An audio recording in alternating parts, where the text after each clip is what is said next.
jab, uppercut, leave you laid out on the floor. Try to duck and roll, hit and miss, now you counting stars. Should've practiced more, should've hit the mask, get out there more. Claim that you're the best. You gotta show me, son. Actions over words, baby boy. Is you real or what? Talking way too much, world come. Back sports, talking way too much, world come. Back sports, talking way too much, world come. Back sports,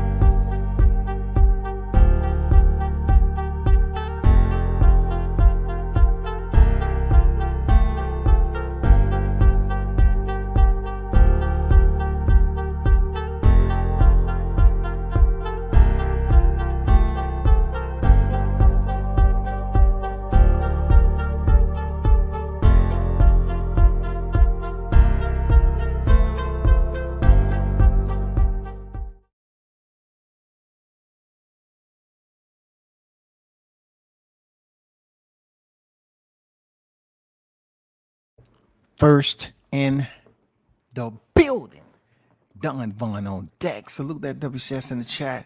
What's good with it, Don? How you feeling, man? Andrew Charles on deck. World Combat Sports salute to you. Andrew in the building. Samar Warren on deck. Peace and blessings, beloved. Salute WCS. Certified, stamp the like button. Yes, sir. In the building. Juice Lee, salute.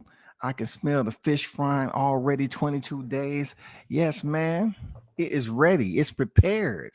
You know what I'm saying? It has been prepped. And we are ready to get these fillets where they need to be. You know what I'm saying? Shout out to Haynes Legacy in the building.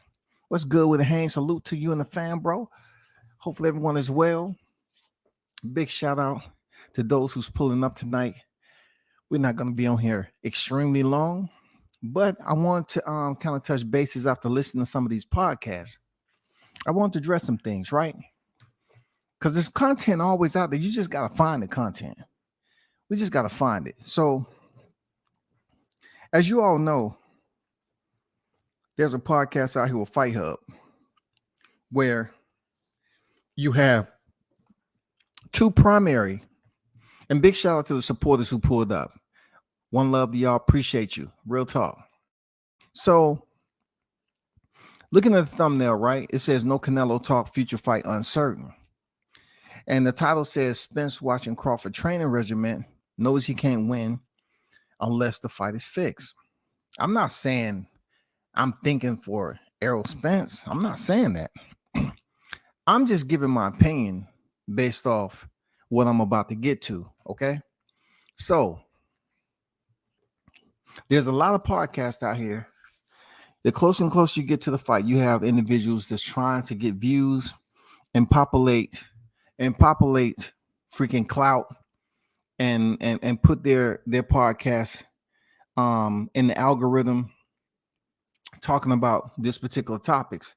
Now, what I do understand is that a lot of these cats are not really boxing is not really one of their fortes that they talk about. It may be other current and future topics dealing with the hip hop industry, entertainment industry, whatever, Hollywood or whatever, but they're not really boxing heads. They're not really boxing heads. I'm going to tell you why.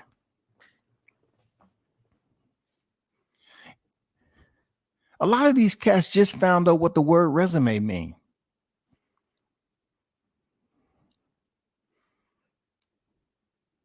That's how much this topic has been floating around the YTC. A lot of these dudes are finding out resume is not resume. I mean, for a long time, a lot of these cats will say, hey, man, so why do they have something on resume? They really didn't know what resume meant when it came to boxing. Most of these cats kind of understood that resume meant, okay, I'm trying to see if I'm qualified for this particular employment or occupation. It's just like finance and fiance. A lot of these cats can't tell the difference. This is where we at with resume and resume. I'm hearing individuals talk about resume after resume after resume.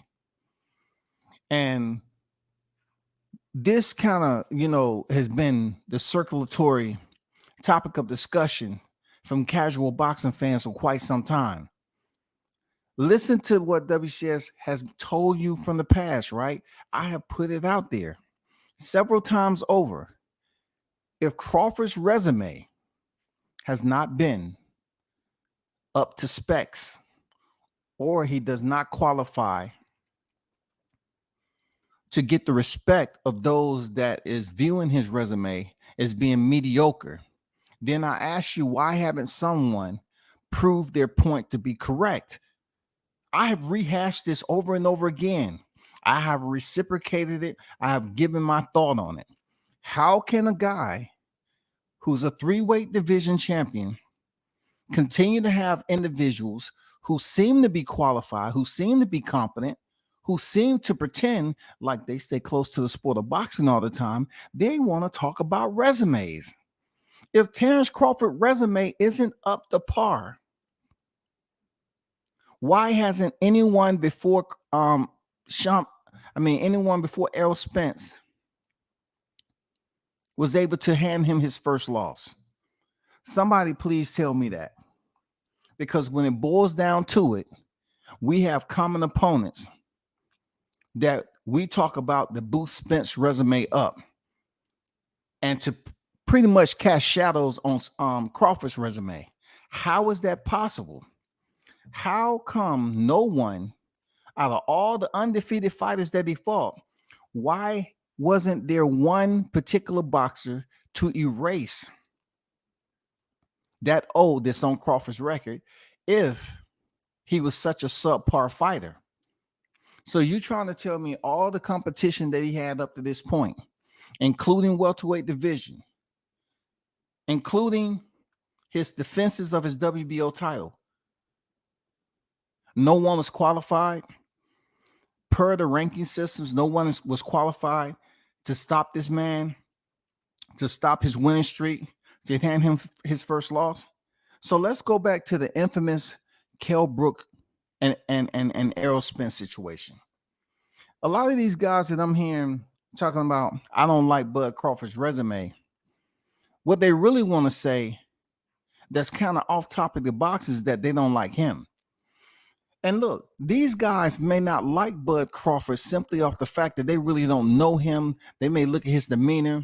You know how niggas get. They feel some type of way because he don't give enough attention to them.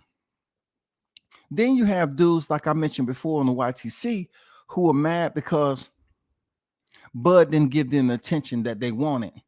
They might have been seeking an interview and Bud said, no.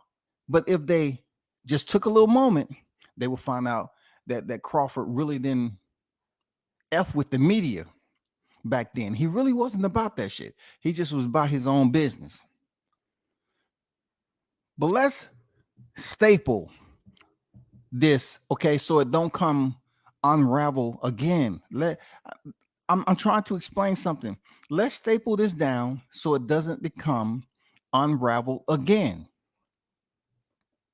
It's been plenty of talk about resume. Heading into July 29th. It's all about the resume.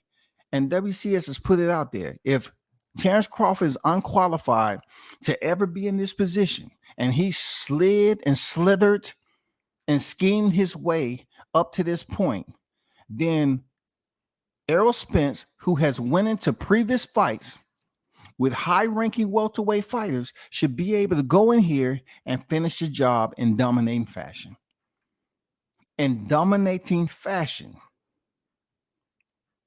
He should be able to do it, no doubt. He should be able to go in there and dominate fashion.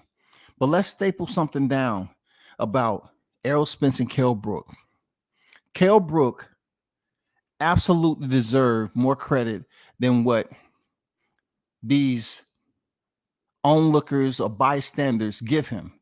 These naysayers that want to favor Spence and give him the popularity check mark, all because they're infatuated or enamored with who he is when it comes to the culture or something. I don't know. It's almost like I'm befuddled when people are awarded for taking L's in life. I understand and respect what forgiveness is, right? I do. But when you have individuals that don't respect people who hasn't took L's, so to speak, nobody's perfect, but they haven't taken L's to the point where people look back and say, all right, man, that's enough for me, man. Yeah. You know what I'm saying? And it always have to do something with the street, something to being out there in the streets for people to just link up and say, man, you know, I really fucks with them, man. You did how much time? Okay. You know, some type of criminality that people can basically link up to that makes them more of a user-friendly person to say, I like that dude. Okay, why you don't like Crawford? Man, I don't know him. Plus he's from Omaha. They'll give you some shit like that. Texas sound better. You know, Texas look better. Real talk. There's a lot going on in Texas. That's why I like. They give you some familiarity type popularity. I check the box. I got to have some type of connection to this cat, right? So Kell Brook was 32-0, y'all. Kell Brook was 32-0. 32-0, bro. Listen to me. Kell Brook was 32-0. Wasn't he? When he fought Sean Porter? Kell Brook was 32-0. And he won a majority decision, y'all. A majority decision against Sean Porter. 32-0, majority decision. He won a majority decision. That means Sean Porter wasn't no pushover. He went in there and gave it his all. He went the distance with Kell Brook. Both of these guys, Sean Porter and Kell Brook, legitimate certified official welterweights on a championship level, legitimate certified. Kell Brook won a majority decision over Sean Porter. Both of them had enough experience to step in there and go to combat, right? They should be given the utmost respect. But things start to get a bit cloudy when we give these plaudits to Terrence Crawford. Now you're talking about a mandatory defense that Kell Brook was in. Kell Brook placed himself in a quagmire, right? He had a predicament. Against the better wishes of his team, they forced him. I mean, he won. They didn't force him. They was against him going up there to fight Triple G. All right, we understand the story. He got beat up badly, and we know what happened from there. He lost the fight via stoppage. This is where I want to try to empty the waterway because people have been drowning themselves trying to swim against the current. And they feel good doing it. They don't look, it's not up for debate, y'all. It's not up for debate. People just jump in this current just for fun, just off stupidity alone, right? He came off a fight with Gennady Golovkin. He fought Gennady Golovkin, right? Y'all remember when that happened? Y'all remember what day Errol Spence, fought Kell Brook, right? Let's go back in time for Kell Brook because he's a good guy. He don't get the respect he deserves. Let's go back to the time that Sean Porter fought Kell Brook. Sean Porter fought Kell Brook back in 2014. All right, we're gonna work our way up. Sean Porter fought Kell Brook back in 2014. Like I said, Kell Brook was 32-0, y'all. Seasoned veteran, had enough fights. He fought that man when he was undefeated. So when it came along for Errol Spence, always the gripe and complaint is that when he fought Terrence Crawford, he was shell of himself. Like, we need to identify what a shell of himself means. A shell of himself in the moment when he fought the person, or when you're talking about a shell of himself as far as what his physical abilities have been all the way up to that point. So if you're grading him 100% off the grading scale as being physical able to compete on an elite level, all right, that's what you're giving him, right? When he stepped in there with Gennady Golovkin. He stepped in there with Gennady at 100% grading scale. Gennady Golovkin was 35-0 when Kell Brook fought him. They fought September 10th, 2016. Okay? September 10th, 2016. Gennady Golovkin was 35-0. Gennady stopped Kell Brook 2 weight classes above where he was currently holding that IBF title. He stopped him in the 5th round. September 10th of 2016, then we push forward to the time when he stepped in there with Errol Spence. May 27, 2017. If you do your math, May 27, 2017, and if you go back to September 10th, 2016, that's 8 months and 17 days, people. When we talk about a shell of himself, when Kell Brook walked in with Gennady Golovkin, he was undefeated and he had no losses. So he's considered to be 100% physically able to compete at the highest level as a current reigning defending world champion at 147-pound division. Gennady Golovkin himself was considered to be 100% when it comes to the grading scale of competing on the elite level at 160 pounds as a champion, right? So when Gennady stopped Kell Brook and damaged his right eye fairly bad, we're talking about a shell of himself when he fought Crawford. 8 months and 17 days, this dude steps in the ring after being bludgeoned.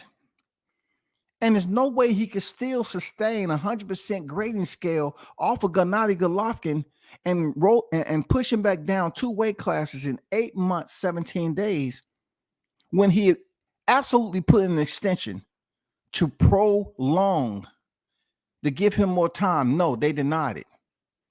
So in 8 months, 17 days, he stepped in there with Errol Spence, who said he broke the other eye. So when Spence pressed him on stage at the presser about Kell Brook's condition, he said it didn't matter. Errol Spence said it didn't matter. So when we come to a shell of a fighter, Errol Spence said it didn't matter what Kell Brook's condition was. If Kell Brook was 70%, 60%, 50%, he said he broke the other eye. That's Errol Spence's word. He broke the other eye. 8 months and 17 days to drop down 2 weight divisions, right? After being severely damaged, and put in an extension, which was denied. We're talking about a shell of himself. So after the Errol Spence fight and having eye damage to his left eye, Kell Brook went up 1 division and then came back down and fought Crawford. Kell Brook will fight Terrence Crawford November 2020. He fought Errol Spence back in May 2017.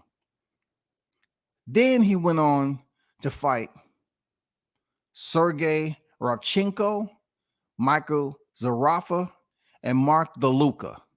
354-pound fights. You want to know their record? Rabchenko was 29-2. Zarafa was 25-2. And Mark DeLuca was 24-1. Between 3 of those opponents, they had a total of 5 defeats.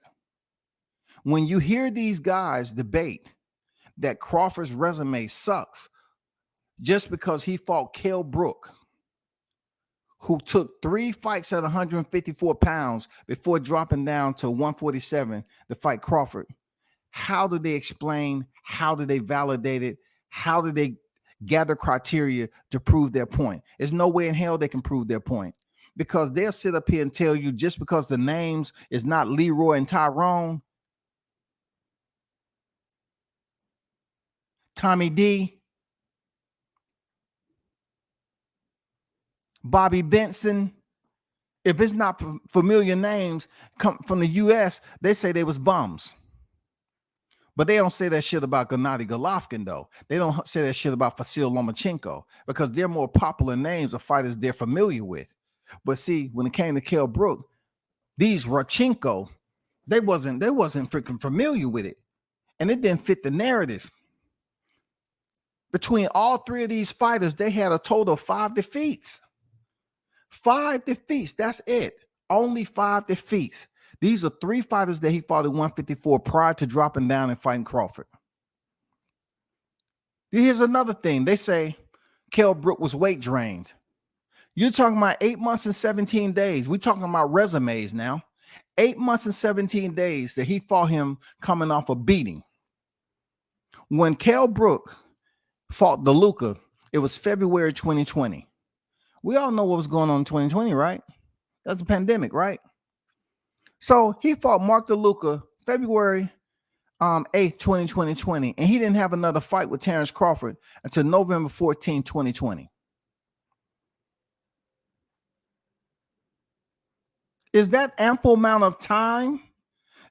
Is that ample amount of time?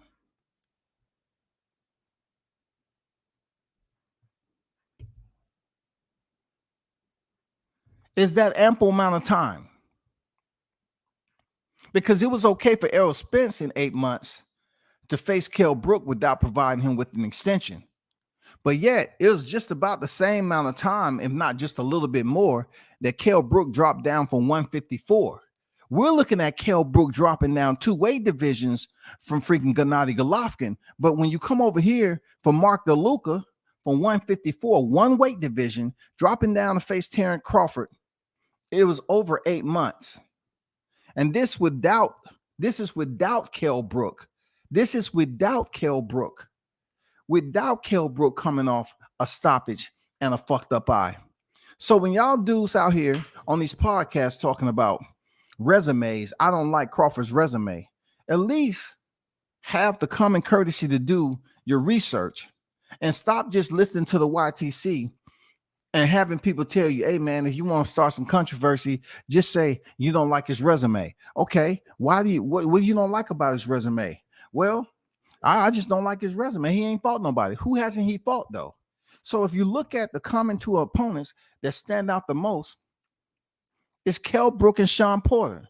Like WCS has told you all before, Kell Brook beat Sean Porter, who then lost to Errol Spence. But Errol Spence has beat Kell Brook. Errol Spence beat Kell Brook, who beat Sean Porter, who Sean Porter lost to Errol Spence. So who was the better version of who? Somebody explain that to me. What transpired after Sean Porter lost his title? Did he lose to anybody else besides Kell Brook? You need to ask yourself that. Did he lose to anybody else besides Kell Brook? And when Kell Brook went in there, absent of 100% elite grade status of health, and he lost the dang Errol Spence Jr., wouldn't that tell you something?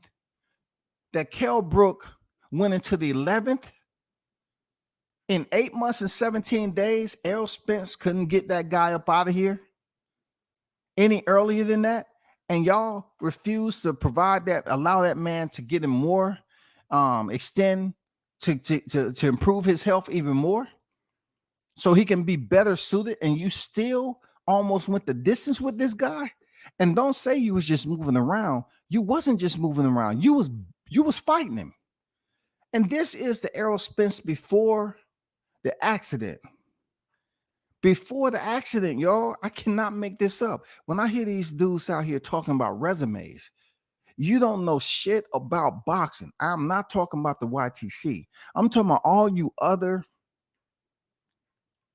podcasters out here that's tap dancing or what your producer gave you that's considered hot topics. But then the podcast that you heard it from boxing channels who talk this on a regularity, you won't even shout them out and give them credit. You won't even cite them for getting that information.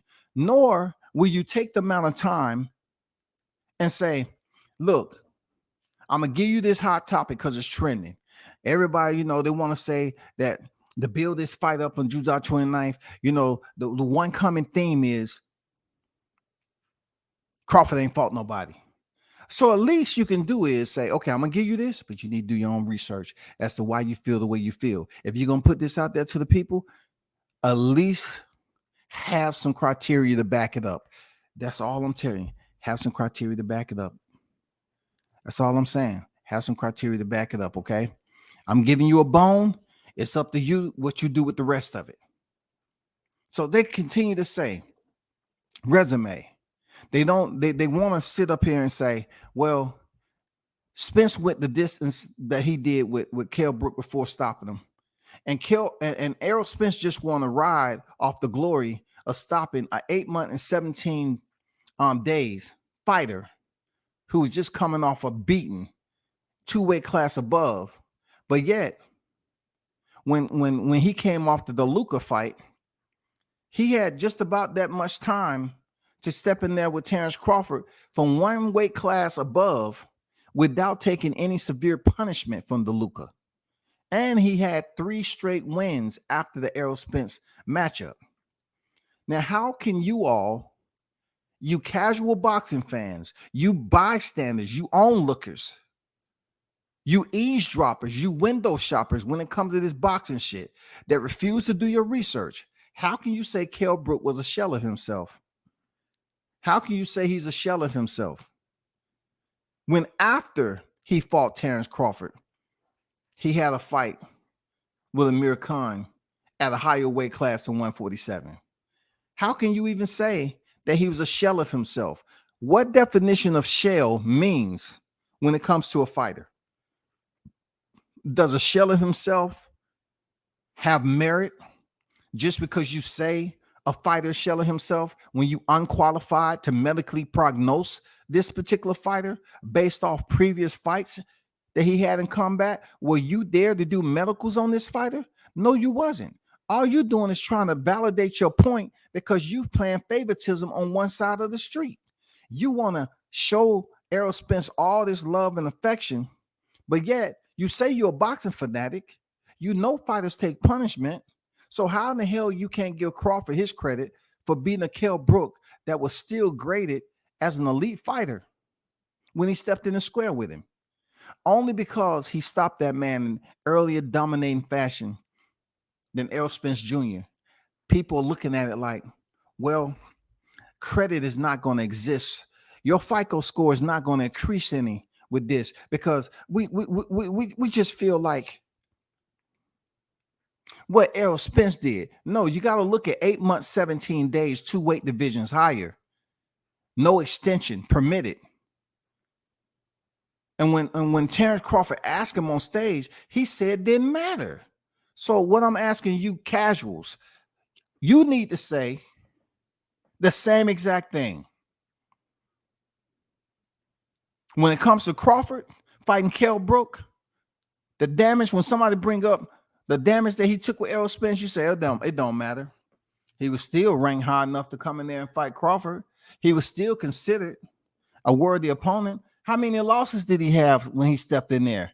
He had Gennady Golovkin and Errol Spence. He only had 2 losses. So you can't give this man credit. You say a shell of himself, but you're unqualified to pull medical reports. You're unqualified to give an examination. You're unqualified to know what type of physical condition Kell Brook was when he stepped in there with Errol Spence and when he stepped in there with Terrence Crawford. You're unqualified. The only thing you qualify is for an opinion. And we know everyone has one of them. Everyone has an opinion. And we know if we look up the definition, opinion does not base itself off facts. It's just an opinion. And it's okay in this boxing realm to have an opinion. But when you circulate and regurgitate garbage and you want it to be substance about opponents being a shell of themselves to basically denounce the credibility of a fighter's resume, do your freaking research. That's all I'm saying. Do your research. Kell Brook is the common denominator between this whole entire confusion that's going on with resumes. Kell Brook.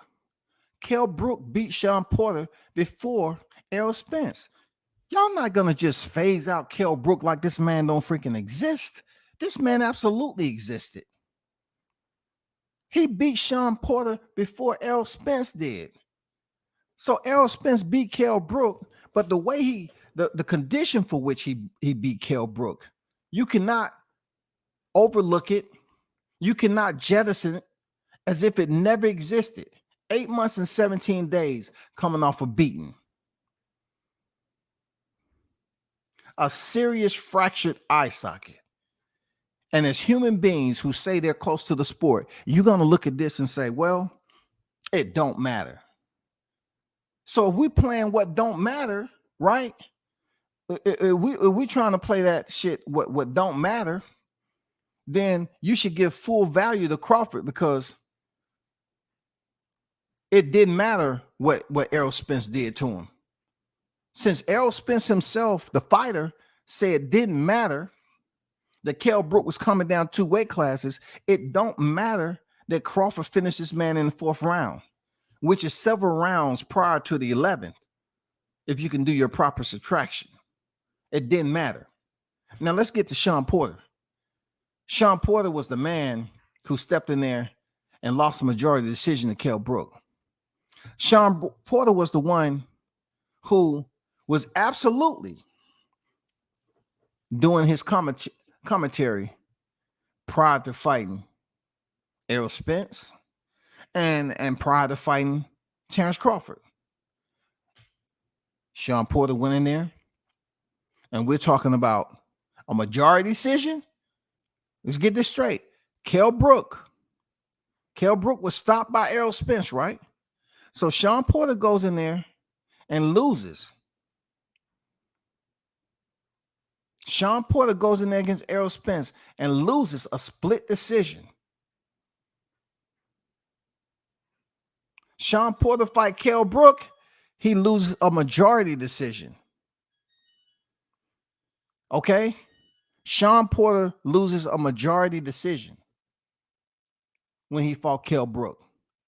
He goes in there and fight Errol Spence, he loses a split decision. It don't matter? It shit don't matter since we talking about resumes?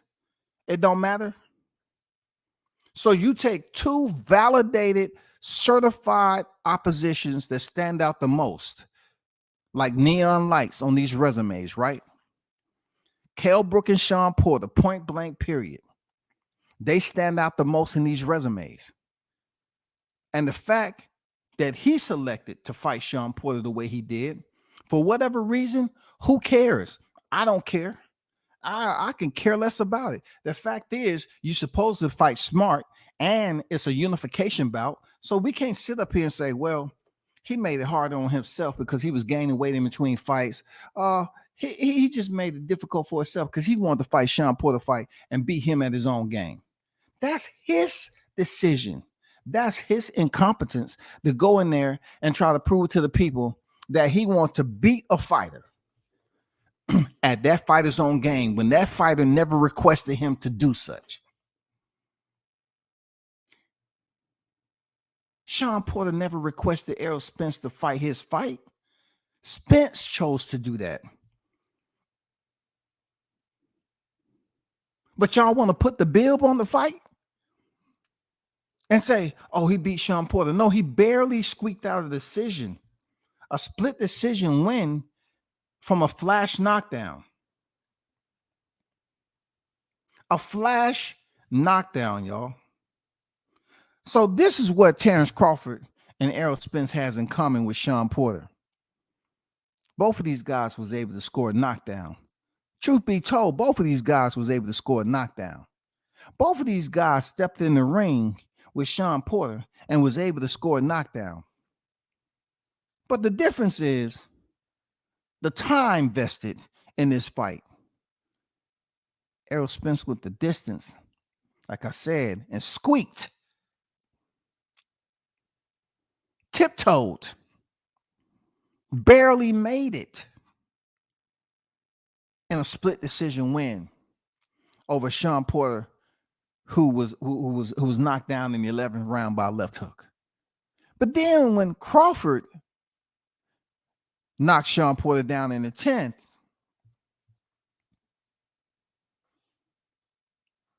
he would go on to finish, whereas Errol Spence, before the accident, could not finish Sean Porter.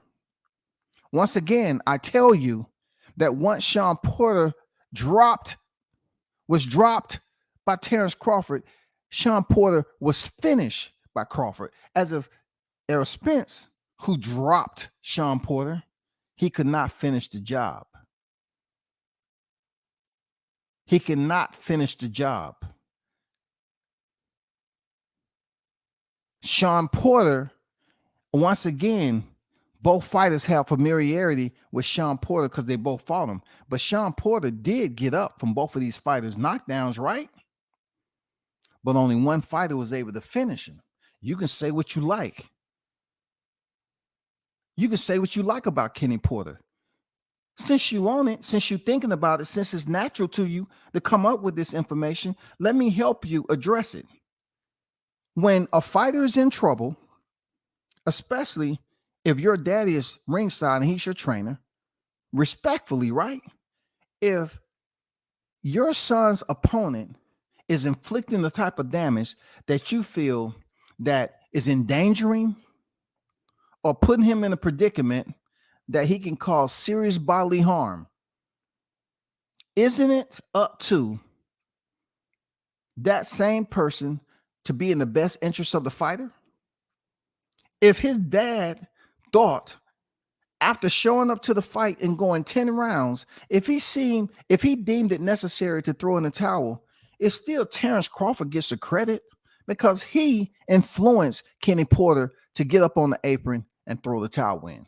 It's no boxing movie that you've seen that a fighter was in a situation and then all of a sudden the towel came in from the corner and the fighter was just in an exchange. Their fighter was in an exchange where they was having success. They had the advantage. No, more 9 times out of 10, it was their fighter that was supposedly going through some type of adversity, and the corner thought it was the proper time for them to throw in the towel. Right? I'm not tired of hearing these casual boxing fans sit up here and talk about they don't like resumes. They really don't know what the hell a resume is. They don't know. If you ask them, okay, where would you look up their resume? They would probably tell you, well, does boxing have an HR department? Like I work at Whole Foods, and if we have an issue, we can get in contact with HR. They couldn't tell you where the resume is at, y'all. A lot of these people who's up here listening to the YTC and not giving credit to where they heard the information at, but they want to put it out there to the public that Terrence Crawford, they don't like his resume. But yet the coming to opponents that everybody wanted Crawford to fight. They wanted him to fight a coming opponent. Kell Brook stepped into the line of fire and he got sent home. Finished. And then they was hoping there was one more. They had that one save round, y'all. They had that one save round. Sean Porter can do it. Sean Porter can do it. You know what I'm saying? He lost a majority decision to Kell Brook. He could do it. Sean Porter can do it now. He went life and limb with Errol Spence Jr. and squeaked out, barely lost a split decision. If anybody can take that WBO title from Terrence Crawford, it's Sean Porter. Anyone can do it. It's Sean Porter. Boom, he goes in there and gets stopped. Instead of they giving Terrence Crawford his credit, what they do, they automatically start to smear his name even more because he continued to make him look like nothing. How you cats still up here talking about resumes? You don't know what a resume is. You don't know how to put the inquiry into the search engine to render a result. You don't know. All you're doing is listening. It's easy to listen to somebody speak and then regurgitate what you just heard. But it's a proven common factor that we've seen. It's a common trend out here. We heard it with Gilly and Wallow. When they try to sit up here and say, well, you have better body of work, but Errol Spence fought the better competition. And then when pressed once again by a simple question from Crawford, they could not even go one layer deep into the research and say, you know what? This is why I say what I say. They couldn't do it.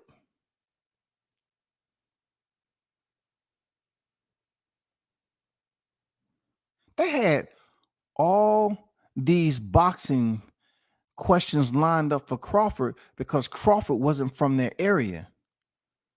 See, y'all got to understand what the play was. These podcasts who's getting numbers and signing all this $1 million contract, all I'm asking, I don't care about your money. All I'm asking is people paying attention to y'all because of the platform that you have. But if you really respect the boxing game, like supposedly you do, then do your due diligence. If you're going to address a fight of this magnitude and you're going to say that to Crawford, who's up first, and you're going to tell him to his face, oh, well, I think he has a better competition. And then Crawford asks you a simple question. Well, explain yourself. Why do you say that? And you can't go one layer deep. You can't break ground and just say, okay, this is why I feel the way I feel. No, you gave Errol Spence the giggle, ha, ha, ha, chuckle, knee slapper because he was born down the street. He was born there, but Texas raised him. That's why. That was the play over there. They had all these boxing questions lined up for Crawford, and they pretty much wanted to push that narrative out there that Spence had the better competition, but Crawford had the better body of work. The two is almost the motherfucking same, bro. Let this be an education to you. The two are pretty much the same. How can I have a better body of work? But this guy that I'm about to fight July 29th, he fought the better opposition. How can you even weigh and balance that shit? How can you preface it? What are you basing that weight off of? You don't have the criteria. You just going off surface producer notes. You're not even giving yourself a chance to be patient enough to say, okay, let's do the research. No, you just want to put it out there on the air and say, oh, it's a resume thing. And every one of them other podcasters who's out there trying to get viewership and make money, who aren't really fucking with boxing like that, they want to say, oh, I don't like Crawford's resume. Why the fuck you don't like his resume? I just don't. Well, shut the fuck up about it. If you can't explain one layer deep as to why his resume disqualifies him, right, from stepping in there July 29th, you need to shut the fuck up. All you need to do is say, I'm a casual boxing fan, and this is what I do. I'm going to talk shit with everybody else, and I feel good about it because you don't have to press me about it. Two separate occasions, Crawford pressed. He asked Errol Spence a simple ass question. Errol Spence said, "Hey, it don't matter. That don't matter. That he had a fucked up eye. It don't matter. Okay, all right." And then he asked Gilly. Well, explain that. Gilly couldn't explain shit. He couldn't explain shit. And then Wallow's up there believing that to be higher on the pound for pound list. Why is Errol Spence not high on the pound for pound list? He has more belts in the division. He really don't have the understanding of what the pound for pound list consists of. And even us as boxing heads, we're unsure as the criteria that it takes in shuffling fighters around. I mean, like the top 5, yes, we can see how that works, right? But when it comes to 6 through 10, it gets a little shaky. But we're talking about 2 fighters in the same division who's been campaigning on that pound for pound list for quite some time. Terrence Crawford body of work is a lot more than Errol Spence. You cannot disallow the fact that this man has achieved undisputed in the 4-belt era. There's no way you can disallow it. Like I say about Clarissa Shields, if it was so easy, why didn't any other person or any other boxer do it before these guys? Why wasn't there a human being in all of boxing? Why weren't they able to go out there and do the exact same thing? So if you're going to say Crawford, when he fought Julius Ndongo, it was shit and it didn't mean anything, why wasn't anybody else there to get the job done?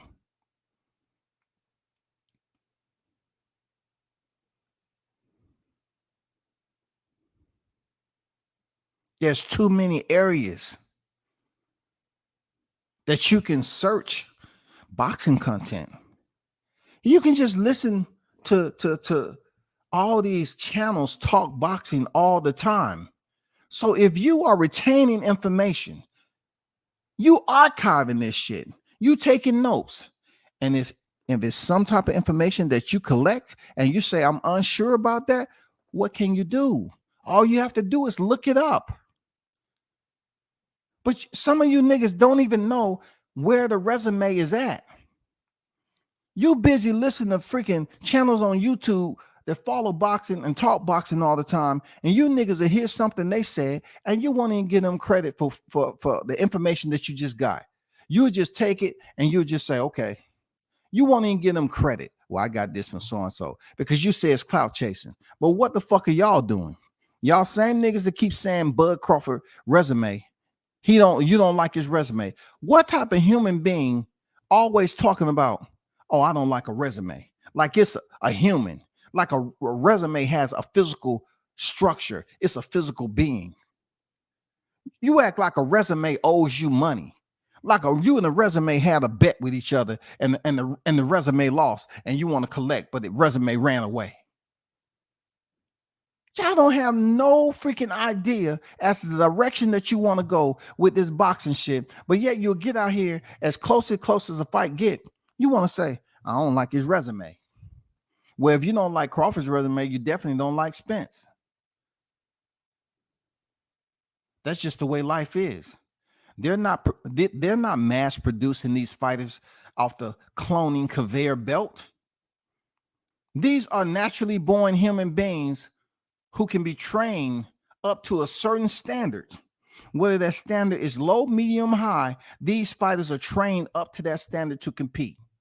It's up to them, their team, on who they fight and how they fight them. Everybody's going to be different. Period.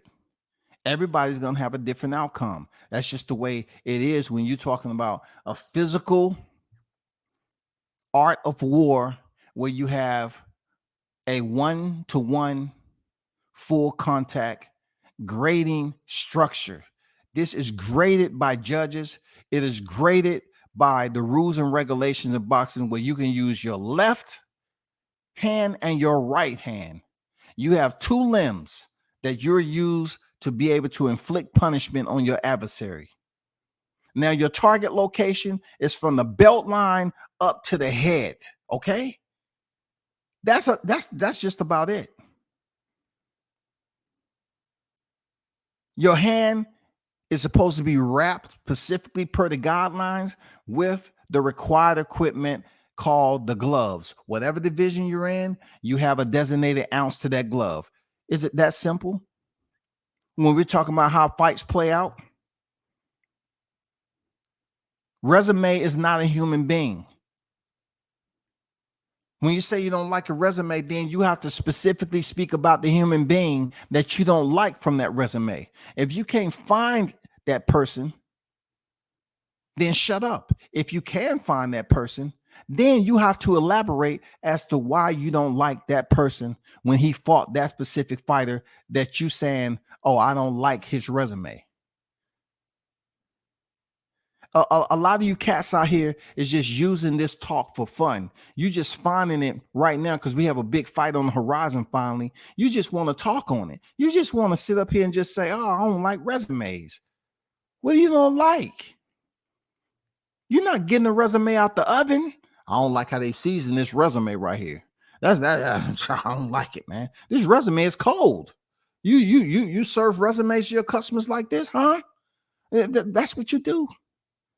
You don't take. You ain't professional. All I'm saying is, just take a gander. I'm about to get to this audio right quick. I want y'all to listen to. But check this out. Rice Eater 79. I see you with the $5 super chat, my brother. No, we ain't even gonna do that. Ain't Derek James Spence trainer? So where do we lay the blame for DJ having Spence nearly losing the Porter? Hey, absolutely. You got to hold them accountable. Seriously, you got to know. You got to hold them accountable. Period. Shout out to Rice Eater, man, for the $5 super chat on deck in the building, supporting WCS. Let me let you listen to some audio, okay, from Sean Porter and Kell Brook via the Fight Hub TV. All right, these are fighters who both stepped in there with Terrence Crawford and Errol Spence. All right, and to many things in this fight, and they're gonna have to bring absolutely every part of their game to get the victory. All right. Thank you for that, Kell and Sean. Thank you for the question, Kirk. Our next question is going to come from Chris Murray with the Philadelphia Sunday Sun. Chris, if you could please unmute yourself, you can ask the question. Yeah, my question to you, and my question is to the fighters, Kell Brook and Sean Porter. My first statement would be, Crawford has to do what to win? And then my second question would be, what does Errol Spence have to do if he wins? What will he do well if he wins this fight for both of them? So, see, I think that question right there, respectfully, doesn't make any sense. If we had individuals, including fighters, that can predict, that's why predictions ain't shit.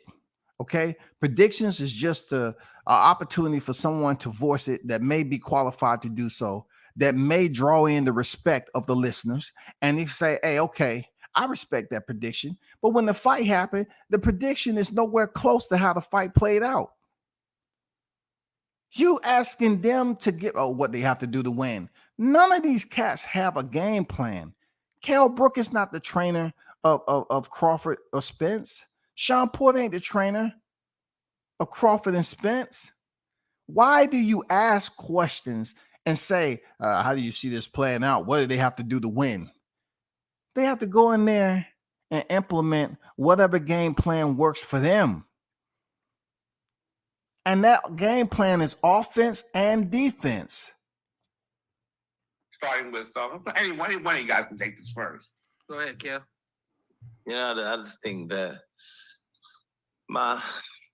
me looking in, I'd said that, but it's hard when we're talking about these level of fighters, looking as a fan looking in, you'd said that Errol Spence used to use his size, be calculated, go down to the body, calculated pressure, be the bigger guy in the fight, and dominate, from round one, and looking in again, I'd say that, Crawford has to be a sharpshooter, just on the end of the shot, firing back over his shots and, using the ring,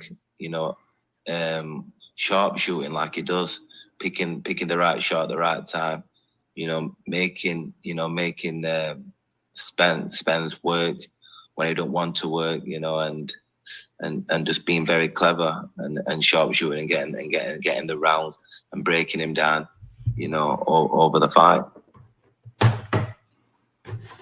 I agree 100% with all of that. I think the calculated pressure from Errol has to be something that he sustains the entire night, that he continues to put on the pressure and the body punching. And I think the two things that Breadman said earlier, number one, if you're Terrence Crawford, you got to get the Errol's body. You got to make him uncomfortable. Do things to him that he's not used to having been done to him. Going to the body is certainly one of them. And then the other thing that Bradman said, in between Errol Spence's punches, Errol has a really tight defense. Keeps his hands up. He keeps his hands at home. If he's not punching, his hands are up, and that's something you can't say about a lot of fighters. And so with a guy like that, you have to find openings. Those openings are usually there when that punch is being released. And so, like Bradman said, punch when he's punching, and then right there to what Kell said, be accurate, be that sharpshooter. And again, I mean, we're talking about a great fight because we're not saying nothing that either of these guys can't do. You know, and so I think that's why this is such a great fight. I mean, you're talking about punching in between the gloves. All you guys on the call, you guys can attest that is it's hard to find the timing. It's hard to find the distance. It's hard to be confident to do it. Terrence can do that. And then we're talking about all night pressure. We've seen Errol do that, you know, so it's going to be a great fight. So after you heard their summation, did you think it was a prediction, or you just heard them speak as fighters? Let me answer that for you. They spoke as fighters. Both of these fighters has been in there with Terrence Crawford. You know what I'm saying? Both of these fighters has been in there with Errol Spence. So they're just taking a snapshot of assessment from when they fought them, and they put, you know, pop shotting, or they have to. Terrence Crawford has to be a sniper. That means in order for you to be a sniper, you must consist of what? You must consist of having accuracy. One thing about being in the military and firing certain weapons, you know, you definitely have to have a sense of accuracy, and you can't be afraid to adjust your windage. If you're qualifying or you're shooting on the range or anything, you're doing target locations or whatever the case may be, you have to know how to make adjustments to the ever-going changes. So when we talk about windage, when we handle weaponry in the military, windage in boxing can be what your opponent is giving you, the pressure that your opponents can give you. So you have to calibrate against that pressure. It's the same thing as windage, people. You have to make changes and adjustments. And your rifle and your weaponry is what? Your left and right hand. You have to adjust those windage to get through and hit the target. You have to do it. That's both fighters. Errol Spence pressure, and they talk about Terrence Crawford accuracy, and his sniper, him being a sniper pop shot. See, the one thing to bring hands down and that both of these fighters can do is go to the body. I think, you know, Errol Spence, when he goes to the body, he has to get in close to do it, and you pretty much know once he's in your space, you're gonna have some of those powerful body shots ripping to those hooks ripping to the body, guaranteed. And with Crawford, he'll stab you from the front. He'll stab you to the body, stab you up top with that jab. He makes sure when he goes to the body, no matter what stance he's in, he's gonna go to the body.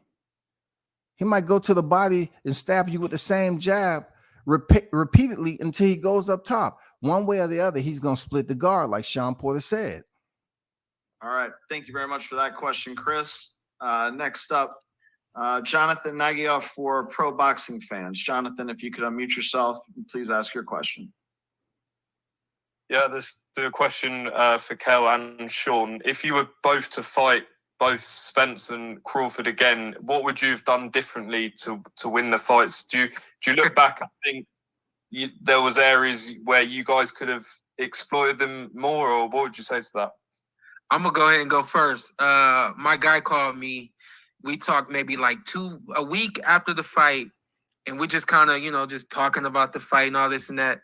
And the call got quiet. I mean, still quiet. And it's like, you know, I'm still like, you know, a little hurt that I didn't get the win. It's dead quiet. And all of a sudden he goes, "Man, I wish you had went to the body more." And I was like, "Man, me too, man. That's the only thing I wish I had done." You got to get to Errol's body. That's the one thing I wish I had done more was go to his body. And then with Terrence, it was a moment, you know, and you know, that moment I wish had never come for me. So He said he wished he would have went to Errol's body, right? He's giving you explanation of the moment that he experienced. You know, with losing a split decision, he wished he would have went to the body because he felt like that was close enough for him to potentially retain his title and pick up that IBF title, right? But with Bud Crawford, he said he wished the moment never came. There's no elaboration. There's no in-depth detail. He just said he wished the moment never came. Why does Bud continue to have this impression on people that picture him as this elite fighter that is a very damaging fighter? But yet you try to dilute the fact that he is a dangerous individual in saying that he hasn't fought nobody to really test how dangerous he truly is. But you're speaking about two fighters that was also competing on the highest level in Kell Brook and Sean Porter, who are absolutely dangerous fighters. But yet, due to the time they fought Terrence Crawford, you don't want to give them that exposure. You don't want to give them their FICO scores when they fought Terrence Crawford. You don't want to do it. You want to act like they had bad credit before they checked in for that fight. No, that's bullshit. You have to give these fighters the same FICO you gave them when they fought Errol Spence. Because when you take that away, when you subtract that, when you reduce it, when it comes to Crawford, then you're playing yourself because you're not even paying attention to everybody and what he's done to them prior to these guys. Prior to Kell Brook and Sean Porter, he was getting stoppages. So if you're going to say the competition prior to Kell Brook and Sean Porter was subpar, why did the same results happen when he stepped up competition to face Kell Brook and Sean Porter? Why was the results the same? That's what you got to ask yourself. Don't ask me. You know, I don't want to take the shine away from him, but obviously, mine's obviously preparation in lockdown, not having my main trainer with me, Dominic Ingle, having a trainer who was Spanish who couldn't really speak English, this were against Terrence Crawford. You know, preparation in that fight were all wrong. And I think with, you know, obviously Errol Spence fighting Golovkin and fighting at middleweight and then going on my holiday and eating like those fighters do. And then having Errol Spence as my mandatory and having coming back down to 147.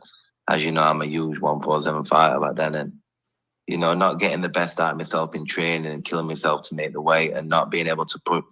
What did he say? What did he say again? So basically what Kell Brook just mentioned was what these naysayers be saying about Crawford. They would tell you a blatant, flat out lie that Kell Brook was saying the same thing that he was saying what he just mentioned about Errol Spence. He just gave you the rundown of coming down 2 divisions, and he was a big 147 pounder, and he was killing himself to make weight for that fight. That's out of his own mouth, man. But yet y'all sitting up here saying, well, you know, he only had one weight class to drop down weight to fight Terrence Crawford. And you're saying, oh, he was weight drained. He was this. Weight cutting has been a part of boxing forever and a day. Don't act like Crawford is the one who invented that and you don't want to recognize him. You know what I'm saying? Like he was one of these black inventors that you don't want to give him credit. Hey, man, wait, you know, weigh-in started because of Crawford. Because they didn't want him to be the super smaller guy in there with the bigger guy. So they say, hey, man, you got to weigh a certain weight because the disadvantages to this guy Crawford, he made us change the rules. No, that's not the case. Push on the second half of the fight with him, you know. So mine would come down to preparation and my lifestyle. But I don't want to take the light away from them 2 fighters. All right. Thank you for that question, Jonathan. Next up, Kendrick Johnson for MMA Weekly. Kendrick, if you could please unmute yourself, you can ask your question. My questions for the whole panel. Breadman alluded to it almost spot on. I like you, Mr. Edwards. Nobody's talking about how slow that Taylor gets off. You see either one of them because Errol got off slow against his last fight. What's the Cuban guy? Bogus. But you see either fighter, if there is 3-1 after 4 rounds, either fighter getting caught because neither one of them got caught in their career and they're great finishers. So y'all see either fighter, regardless of who come out fast or slow, once they get up by 2 rounds, losing that lead on the cards because they're so talented. Was that question for me or? Yes, Steven, Virgil, why don't we start with the trainers on this one? Virgil, you could go first. Go ahead.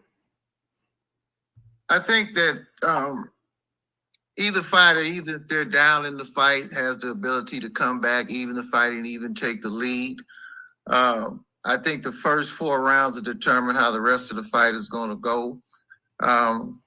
With a fight of that magnitude, you should be able to see the necessary adjustments being made or attempted to be made in the first 4 rounds. You listen to Virgil.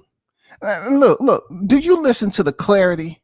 He said they will be able to make the necessary adjustments, man. Do you hear the clarity? That's the simple shit I'm talking about. Simple but effective educational boxing knowledge. I mean, the man is not yelling, screaming, and kicking. You know what I'm saying? He's telling you off experience, been around the game for a long time. You know what I'm saying? He's telling you. Look, you can't sit up here and predict shit. People can say, oh man, is it, Crawford starts slow. Listen, what are the results? If you're saying this man starts slow, but yet he's ending the fight in early fashion, does it take me to convince you? Does it take me to convince you in what your capabilities are? You're competent enough to do this processing on your own. Unpack, troubleshoot, brainstorm on your own. How can you continue to say that Crawford starts slow, but he's ending the fight early? And if it's a problem, if you use it as a method for debate, then you definitely need to put the formula together, right? Consisting of deductive reasoning. That's when you gather all your evidence to come up with a conclusion, right? So if you're saying he's starting off slow, but the fight is ending early, starting off slow, but the fight ending early, you can't criticize the man for how he's methodically going about the process to end this fight. He's constantly thinking. He's tactically proficient. He's starting slow, as in your words, but yet he's ending the fight early. Isn't that because of high ring IQ? Don't you always hear people say it ain't how you start, it's how you finish? I didn't make that shit up. I think both men understand that they have to get the respect of the other real quick. I think the key to Terrence is stopping Errol from what he wants to do is to hurt Errol. And I think the key to Errol is to keep the grind. And if Crawford can't stop the grind, then I think he's going to have this momentum accelerated and make it very difficult for Crawford. Again, it's a fight that has so many ebbs and flows coming into it. It all depends on the camp, who you have in there sparring. Can the sparring partner duplicate the opponent as best as they could? Of course, Errol is going to have orthodox and southpaw sparring in camp. Virgil, God damn it. Hey, salute the Virgil, man. God damn, shawty. You make me as an older gentleman in life feel good listening to you talk this shit, man. Damn, dog. Did you hear what he just said, man? Did that not make all the sense in the world? He talk about Errol Spence pressure, as far as Crawford. They're going to have a sparring partner in there to emulate the styles. But yet when it came to Crawford, let's reflect upon Derrick James. Derrick James said some shit like, that don't matter. That just separates you and your mindset, Derrick James, to Virgil's mindset. Because he said you're going to have a sparring partner that consists of switch stances for freaking orthodox to unorthodox. That means Virgil is respecting the fact that Terrence Crawford is a dangerous fighter in both stances. Anyone who's up here talking about he doesn't fight orthodox outside of one round is lying. There's plenty of footage out there that proves otherwise. Whenever he chooses to switch, if he goes into the 5th round, and before that, he turned southpaw, to start the 2nd round, right? But in the 5th round, he turned back to orthodox. That means he did not stay the entire fight up to that point. He did not stay in the southpaw position. You're saying he only stayed orthodox for 1 round or whatever the case is, and then he just stayed southpaw. That's not true.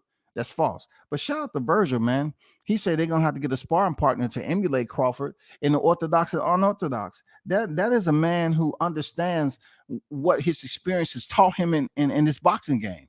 Man, shout out to Virgil, bro. Yeah. Crawford really only has to have the grind out type of sparring partner.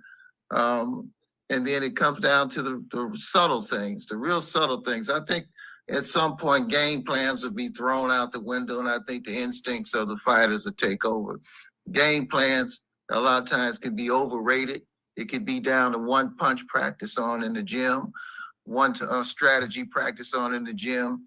But usually when the fighter wins, the trainer gets the glory of having this superb game plan, especially if he wins convincingly.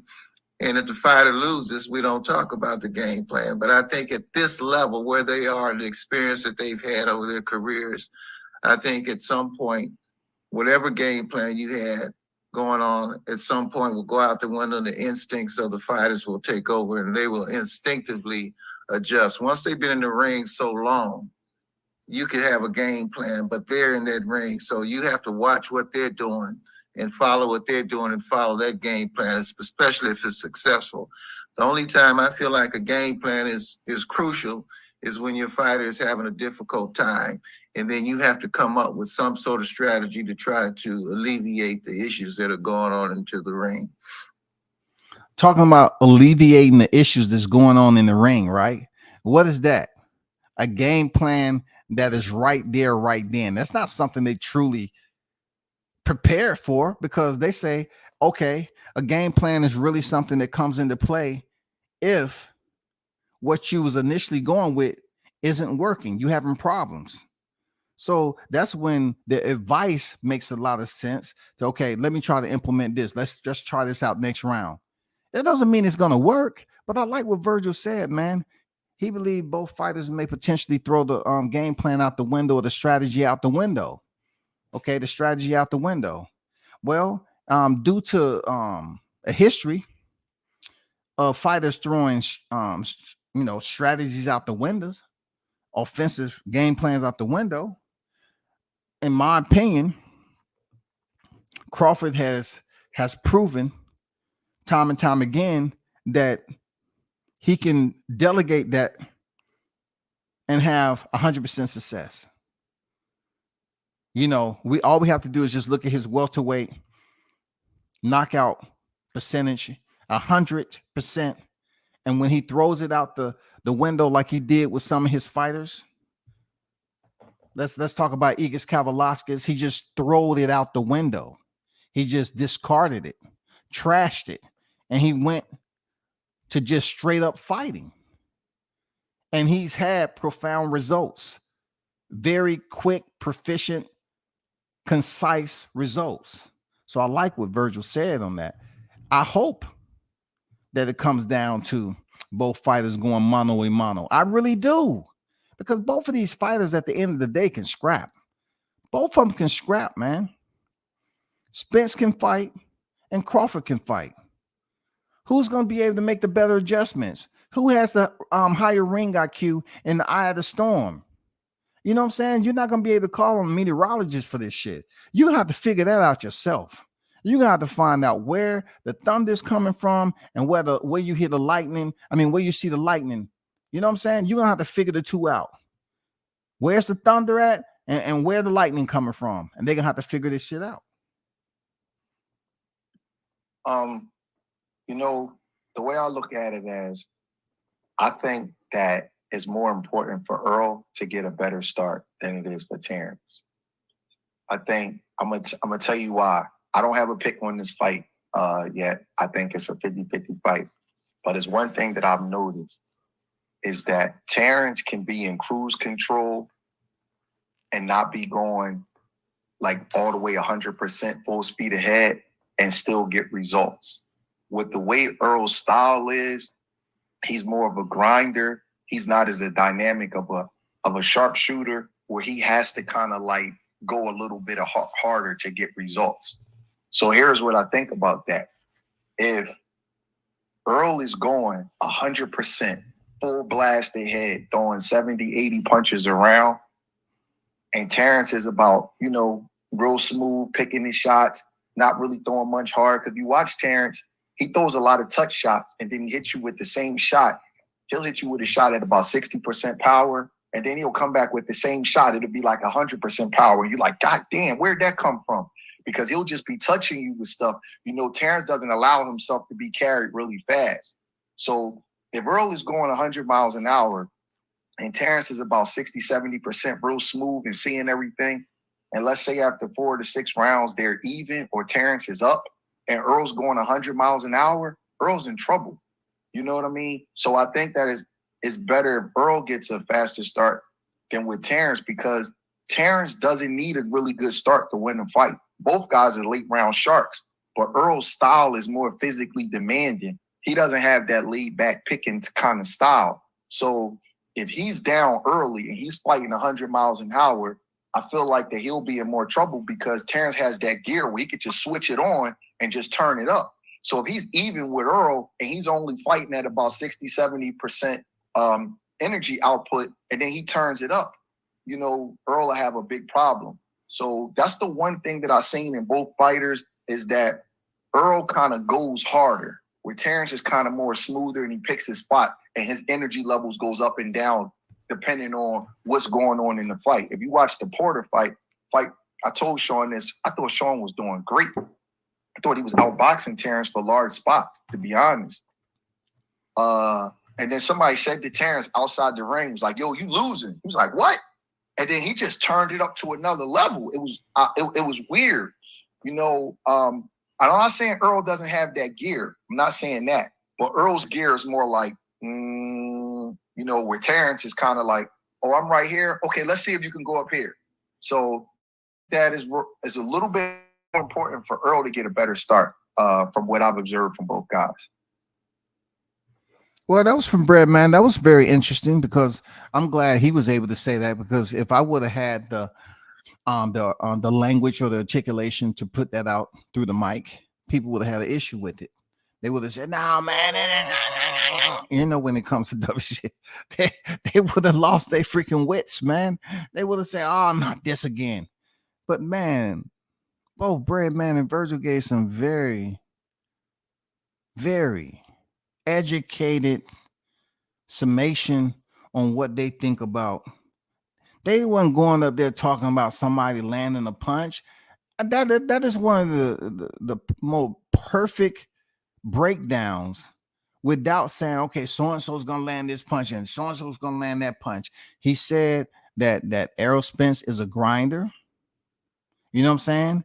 And he pretty much made sense when he's saying, okay, from the grinding, from the early start, if you're grinding and you putting that pressure on Crawford, if you're still behind, okay, when you're still behind like 4 rounds, right? When it gets to 4th, 5th round, whether you behind, then there's going to be trouble, because he's specifying or he acknowledged that Terrence Crawford has this way of just riding in 3rd gear, and all of a sudden he switched it up to 5th or 6th. You know what I'm saying? He has a spike that he has access to, a dangerous spike. You know what I'm saying? When you speak a spike, more so, you know, according to how you contextualize it, you know, it can be like the point. Oh man, that's a spike. That's a point. That's a tip of that is sharp. But this spike is somewhat same. It is sharp, but it's a fluctuation. It's a fluctuation in the activity.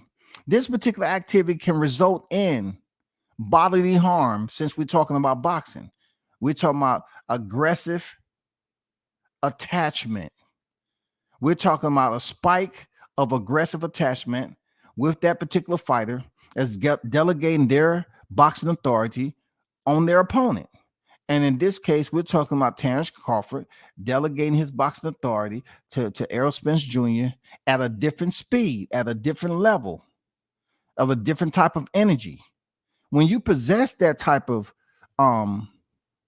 fluctuation or change in speed, it can be extremely dangerous, especially when we're talking about punches. You know what I'm saying? Punches being delegated. When we're talking about physical contact, man, both of these guys did an outstanding, breakdown. Just simple. They weren't talking about the left hand, the right hand. Even I, hearing these veteran trainers, talk, man, is extremely educational, because they basically gives you the format. Like a lot of times on the YTC, they want to talk about punches. They want to talk about how Errol Spence has an educated jab and this, that, and the other. Even I have did that. But listen to Virgil and Breadman, right? The way they break it, way they broke that down is pretty much talking about what is evident with both fighters, and that is their speed. Not so much the punch speed, but the speeds for which they go about attacking one another. How they go out here and delegate their boxing authority type of speed. You know what I'm saying? A grinding type of speed with the punch output that Errol Spence has can be damaging. You know what I'm saying? It can be damaging. Even if he's not going at a so-called fast rate of speed, he's giving you consistent pressure. And then he talk about Crawford going like 60% and pop shotting you, touch, bang, he'll just give you the touch, and then all of a sudden he'll really put emphasis in sitting down on the punch. That can be dangerous too. And if he's able to start seeing the effects of those shots, that's where he can slow down the grinding of Errol Spence applying that pressure to him. I like how they broke it down though. That shit was cool, man. That shit should be respected. You know what I'm saying? Shout out to both of them guys. Shout out to Sean Porter and Kell Brook. Shout out to Fight Hub TV. You know what I'm saying? Very, very educational. Y'all should go check this out. Seriously, y'all should definitely go check this out. Rounded guy was until he went up against him. Look at Winky right. We got to start talking about Terrence Crawford in the same breath with Manny Pacquiao, in the same breath with Andre Ward, in the same breath as Floyd Mayweather, because those are three fighters who have been great in every single fight that they've had in their own way, and have been able to do it without anybody being able to disrupt who they are. Obviously, we've seen some disruption in Manny's career, but Manny's still virtually amazing and a lot of points in his career. My thing with this fight is, and it's something that you cannot measure. You can't measure another fighter's energy. You can't measure another fighter's mentality through the fight. That was another difference that I saw in my fight with Terrence. Terrence never got uncomfortable, and Terrence never showed me that he that there was anything unsettling within his heart and his mind throughout the fight. And I pride myself on making fighters uncomfortable. Never once did I see Terrence uncomfortable. When I went back and just analyzed the fight in my head and things like that, I didn't apply the kind of pressure that Errol's going to apply. I didn't apply that straight in your face mentality that I usually fought with. And I thought that may have been a reason why I didn't see Terrence get uncomfortable. If Terrence does not get uncomfortable against Errol Spence Jr., he's going to beat Errol Spence Jr. And we will have to talk about Terrence Crawford the same way we talk about Andre Ward, the same way we talk about Floyd Mayweather, and in the same way we've talked about Mr. Manny Pacquiao as well. Well, I absolutely agree there, Mr. Porter. You know what I'm saying? It's good to hear him and everyone on the panel give you information that is extremely efficacious moving forward. It's such a benefit to hear, them really talk the truth. Like, they're not leaning heavy on one side, you know what I'm saying? But it may be some information that he just said that's conveying disapproval from those who may support Errol Spence. I get it. I get it, but you have to understand both of these fighters that's on the panel has fought. Both fighters are stepping in that July 29th. You know what I'm saying? And Sean Porter is a guy who they give high praise to prior. But since you want to take not one fighter, but two fighters, you want to just basically extract both fighters. You want to say Kell Brook and Sean Porter, it didn't matter. They was a shell of themselves. We heard this coming from Derek James now, the so-called trainer of the year. Do you hear these two trainers on here, Breadman and Virgil, talking the way Derek James talk? So if you know that this is the mindset and mentality of Derek James in there who's training Errol Spence, how do you think the fight's going to play out come July 29th? If his mentality is to get upset over simple, common boxing talk, basic shit, he's getting all upset. But none of these trainers are getting mad at what Sean Porter and Kell Brook was saying. He's not getting mad. You know what I'm saying? Both of these trainers have no vested interest. They just giving their expert professional opinion based off what they know. And they did an excellent, superb job in what they were saying. Superb. I mean, superb. Without talking about, oh, it's a left here, it's a right here, a left here. No, man, they just basically giving you, if this fighter is in rhythm, with his pressure, him being Errol Spence and then Terrence Crawford, Sean Porter's up here talking about if you don't make him uncomfortable, it's going to be trouble because it's just a storm waiting to brew. It's just a storm brewing. The calm before the storm, as they call it.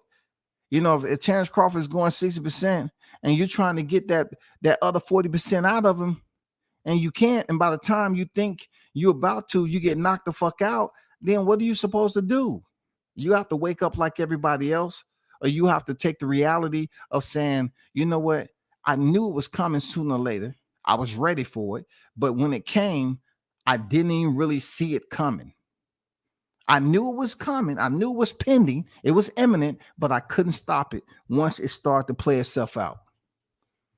Is Terrence Crawford that dangerous? Hey, he's been that dangerous at the welterweight division. The welterweight division is higher than 135, 140. So let's talk about the thumbnail, right? Y'all probably say he done talked about this whole live and he ain't said nothing about the thumbnail. And now I'm going to address why I put what I put in the title.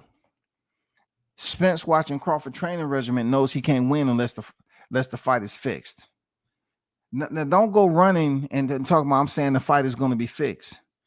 But I'm just taking what you just heard, these highly respected veterans on the panel, right?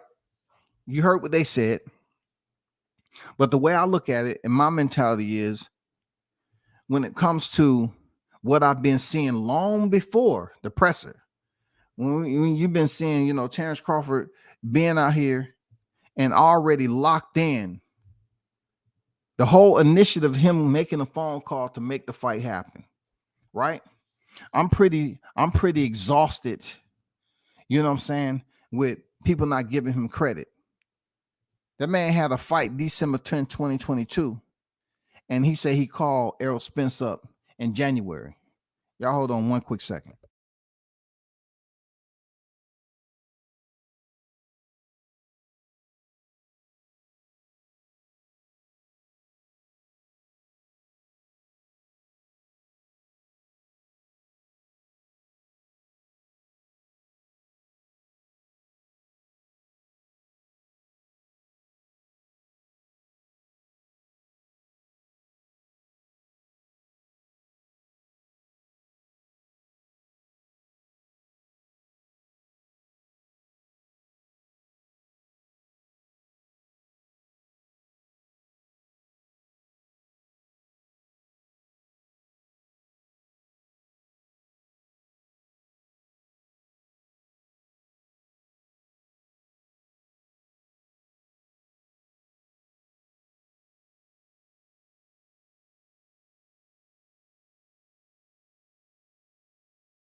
All right, we back. So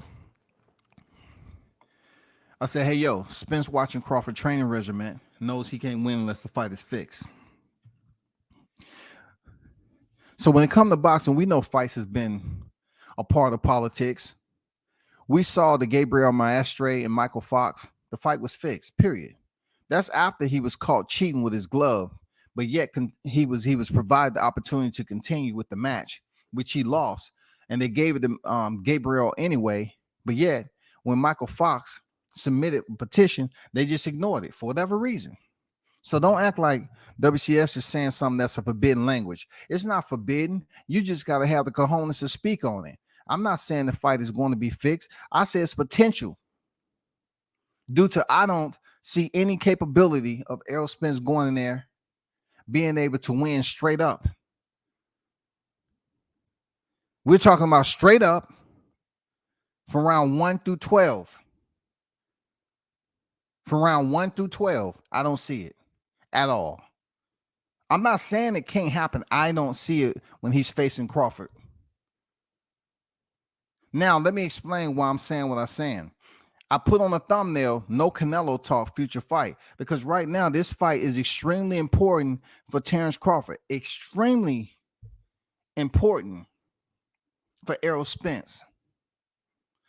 Terrence Crawford has shown me that he considers this fight to be important because he continues to treat the sport with discipline and knows what he's putting in his body is going to benefit him as far as when the engine is going and how he goes in here and perform. I believe wholeheartedly in that. I don't knock anybody who's sitting out here enjoying the amenities of their social and recreational life. I don't mind that shit. Do what you want.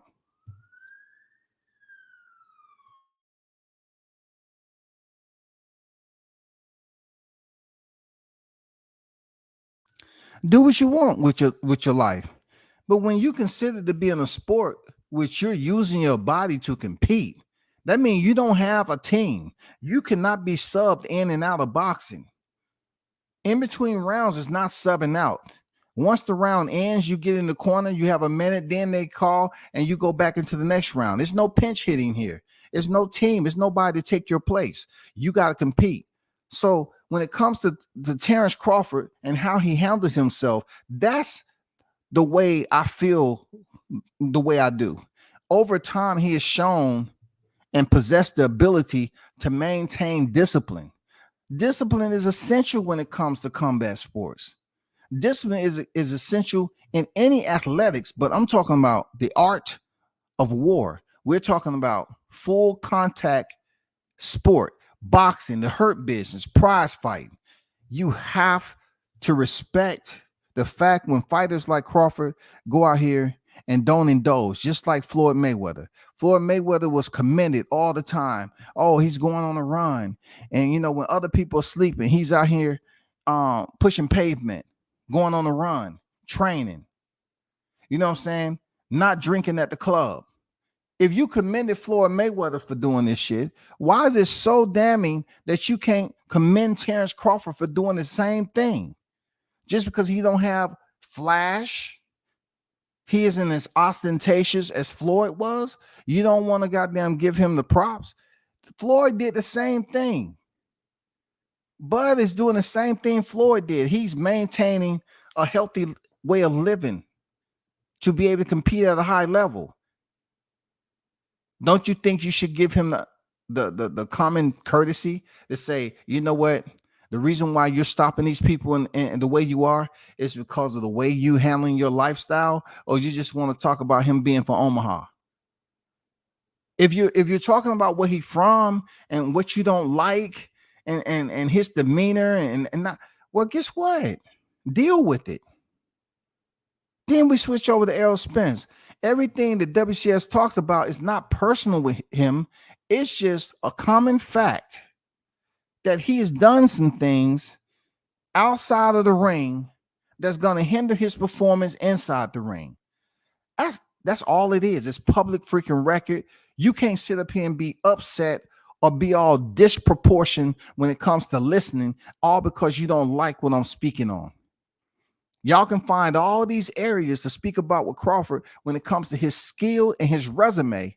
But yet, when it comes to Errol Spence and why he's been able to so-called not make his big fights easy, due to him out there just dang having all this fun, drinking and all that, and putting himself in jeopardy of totally losing his career, but yet coming back and explaining to people that if I hit the pavement the way I did and got no broken bones, then I feel I'm unstoppable. Now, I kind of gather a portion of what he's talking about, a little bit. He's saying I cheated death.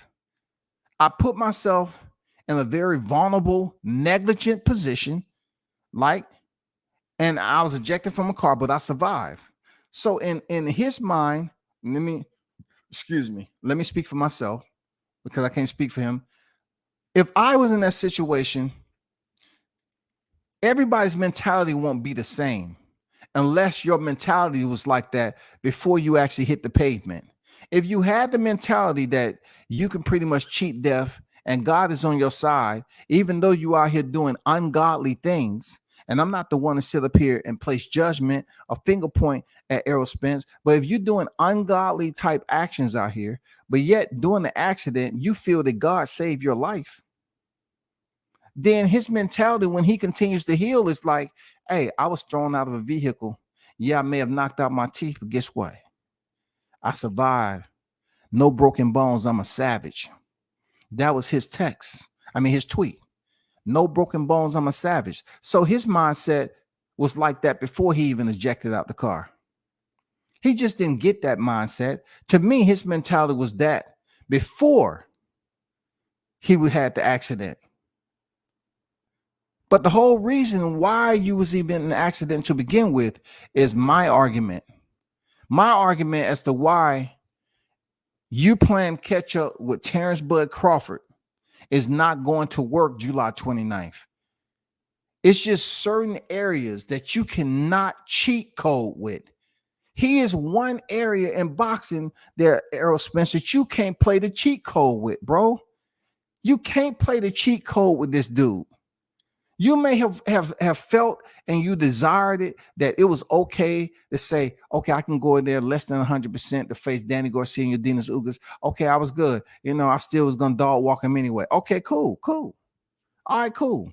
But I promise you, your mentality is not like that heading into that fight in July. You're not saying that I got the cheat code to go in there less than 100% and I'm going to be able to break Crawford down based off me being 40%, 50, 60, whatever you and Derrick James come up with.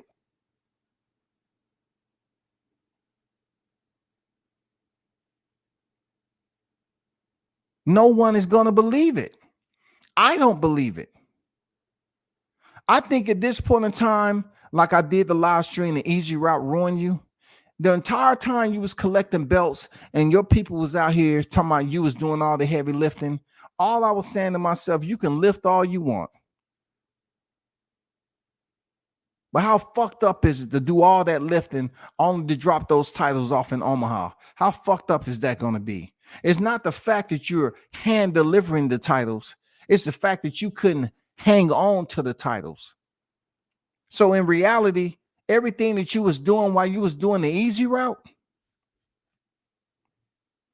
it wasn't going to prepare you for what you had in front of you with the WBO world titleist Terrence Bud Crawford, because he was quite different than every other fighter that you fought. But yet, these individuals are turning around and say, well, Errol Spence is different than any other fighter that Terrence Crawford fought. And then I'll turn back around and say, well, if you ask Terrence Crawford, is Errol Spence is going to be his toughest fight? His response is, I don't know. I have to wait till I get in the ring. Unlike the naysayers out there, they automatically put in this stamp of approval and say, you know what? It's going to be Terrence Crawford's toughest fight. But Terrence Crawford has made it perfectly clear. I don't know if this is my toughest fight until I get in there. And that's the understanding I have, man. You're gonna have to go in there and prove everybody like myself wrong. You cannot, period. You cannot play catch up. That is over. The shit you going through in fight camp right now, losing all that weight and doing extra cardio and shit, it don't matter if no one has footage and they only have glimpses and snapshots and compilations of video footage. It don't matter to me. You've gotten away with gaining weight and doing whatever you're doing in between fights and cheating and cutting corners. You know what I'm saying? However you can cut the weight, you've been able to get away with it. But I don't see at all that you're able to use those same methods to go in here and fight a caliber boxer like Crawford and come out victorious. That's just what I think. Now, I'm not saying I'm correct. I stand on it though. You cannot play the catch-up game here. Just because you're dropping weight doesn't mean your body is going to be able to withstand. If you continue to go and put rounds away, your body ain't going to be able to hold up because you've pretty much played around with God blessed you with. God bless you. You are a physical athlete. You are an elite fighter. Real talk. God blessed you with that, Spence. But you chose to play around with what God blessed you with. So instead of playing around with 100% of his blessings, you chose to continue to extract. You want to continue to withdraw. And you was playing with numbers. You felt that you walking around doing the 45 to 50%, the 55 to 60% was enough because of what you was being able to get away with the caliber of opposition that you were been able to beat up to this point. Maybe if you wouldn't be out in the streets, Porter would have been an easier play for you. Maybe you wouldn't have been out there doing what you was doing. Kell Brook would have been easier for you. But see, you might have thought about cleaning yourself up or doing it better, or maybe not if you haven't had the accident. I don't know. I don't want to be the guy that's up here sounding like I'm speaking malicious in the hindsight. But all I'm saying is, as a human being, sometimes we're taught based off lessons that has been thrown at us. That lesson is sometimes so detrimental and life-changing that we don't have no other reason except to change. We're forced to change the way we are living. And that's where you at right now. You said that it was God's way of knocking on the door and letting you know, but that's not entirely true because you said after you got in that serious accident in October, pretty much you went right back out and did the same thing.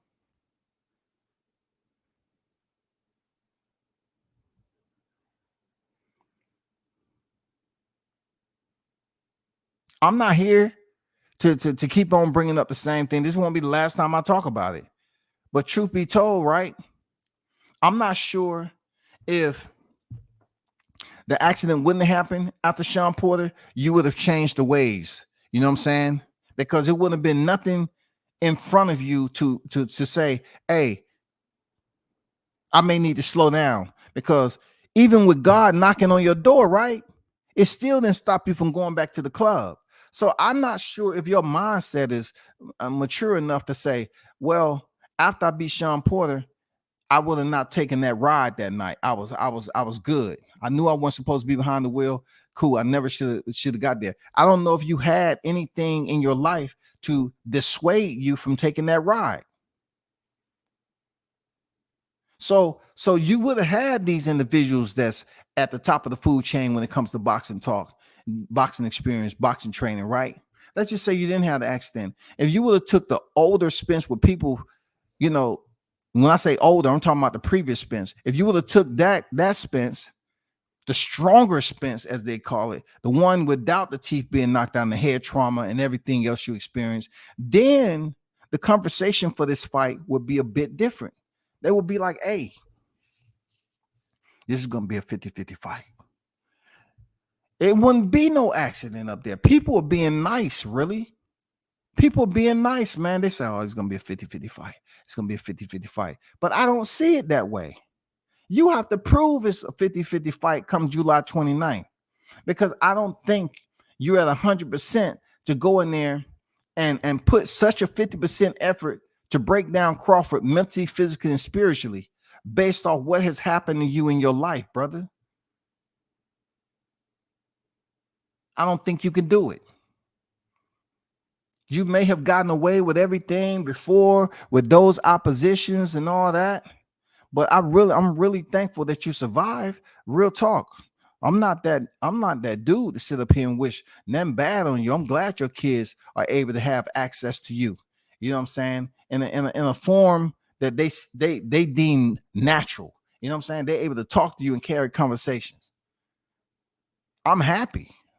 I'm a father. I wish nothing. When I'm giving this criticism of Errol Spence, it's nothing to do with his family, nor in my heart of hearts, deep down to the core, I would never wish anything bad on him.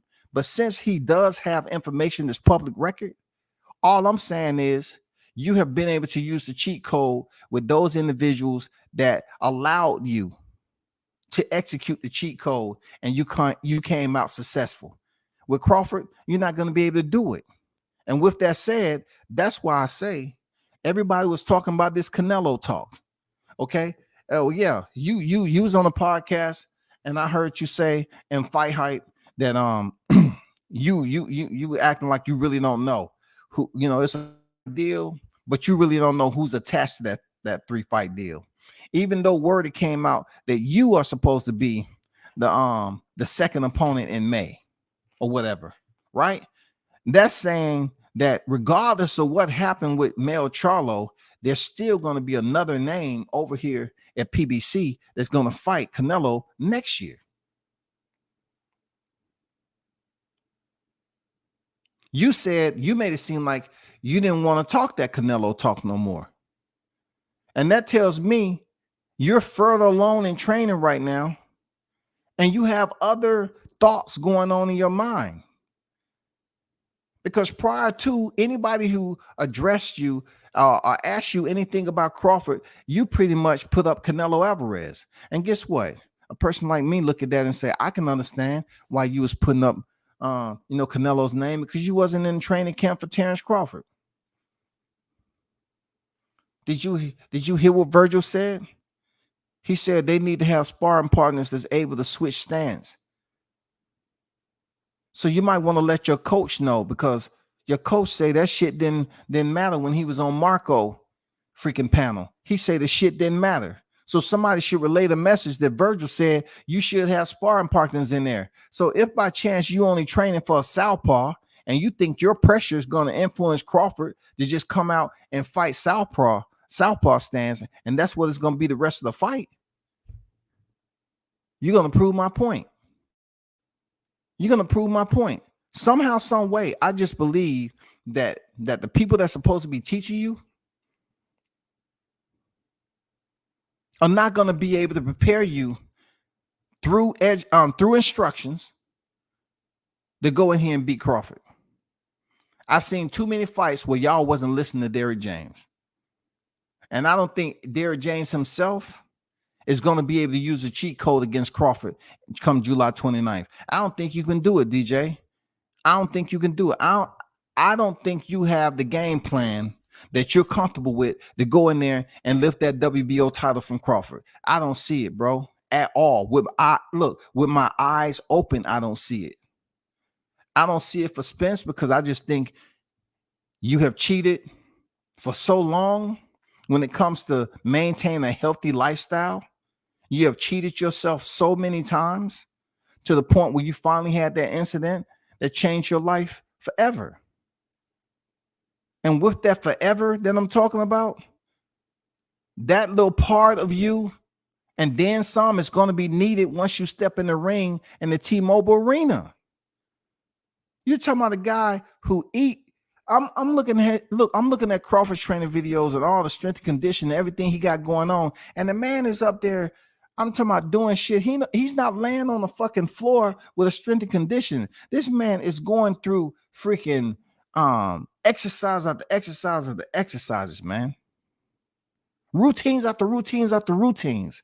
You're looking at his training regimen and you're like, shit, man, I'm not up for it.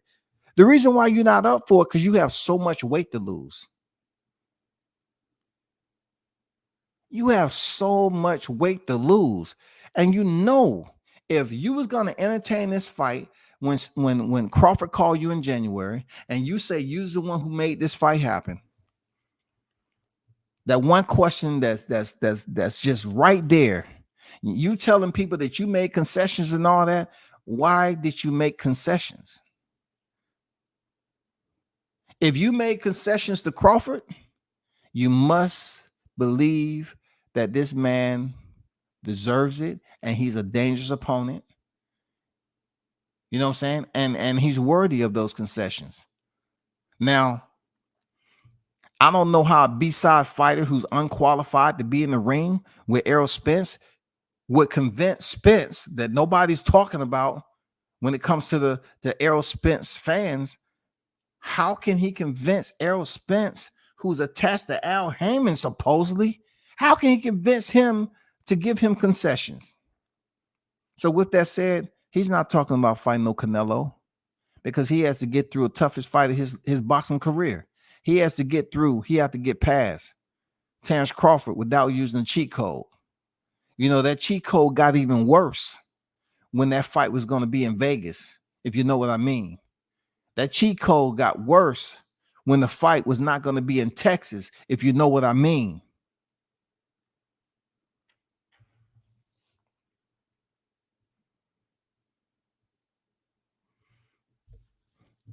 Shout out to Captain Full G on deck, Andrew Charles on deck, man, Dan Tan on deck, Toby Bartlett on deck, UGC Flame on deck, Jay Cooley on deck, Juice Lee on deck, Bruce Gas Boxing Jazz, and more. The OG on deck, D-Ray Promotions on deck, the Exo Factory on deck, Don Vaughn on deck, ITC Boxing to You on deck. What's good with y'all? Hella Ones on deck, Bill's Boot Camp on deck, Fight World Chat, Fam on deck, Mark on decks, Ray Sanders on deck, NYT, salute to you, Samar Warren on deck. Appreciate every one of y'all, man. Big salute to everyone who pulled up, man. Shout out to every one of y'all who pulled up and listen to the cook session. Okay, I have to get Rice either second super chat. He said, imagine praising Spence for Chris Algieri after ran through by Pac. Brook after ran through by Triple G. Freshest opponents, multiple losses. Porter and Ugas. That's it. Appreciate that. Appreciate that comment, Rice either. And appreciate the $5 super chat, man. Both times from you. One love, brother. Shout out to Big Bunsen Boxing on deck. Ball Out Mixtape Fire on deck. Boxing Fan Talk. Rebel on deck. I'm just going through. I'm just going through all these comments, man. And Deion Washington on deck. What's good? He said slipped in the back door. Detroit D-Town on deck.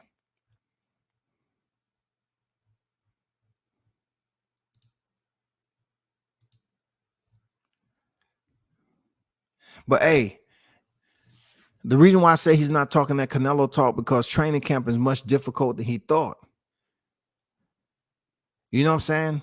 Hey, anybody, look, I did it in my 40s, man. I pretty much carried my lifestyle that way for a long time. I'm talking about since I was a teenager up to that point. I just never really heavy into doing the recreation shit. If I did drink, I ended up going running when I got back from the club. It was a mental thing. But what I'm saying is, in this particular case, right, when you are at the top of the pecking order, you're at the top of the pecking order, right?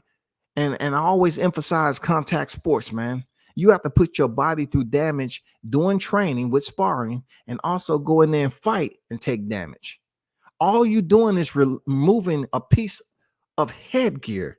That's pretty much, and removing gloves that are a bigger size than the one you actually going to be using on fight night.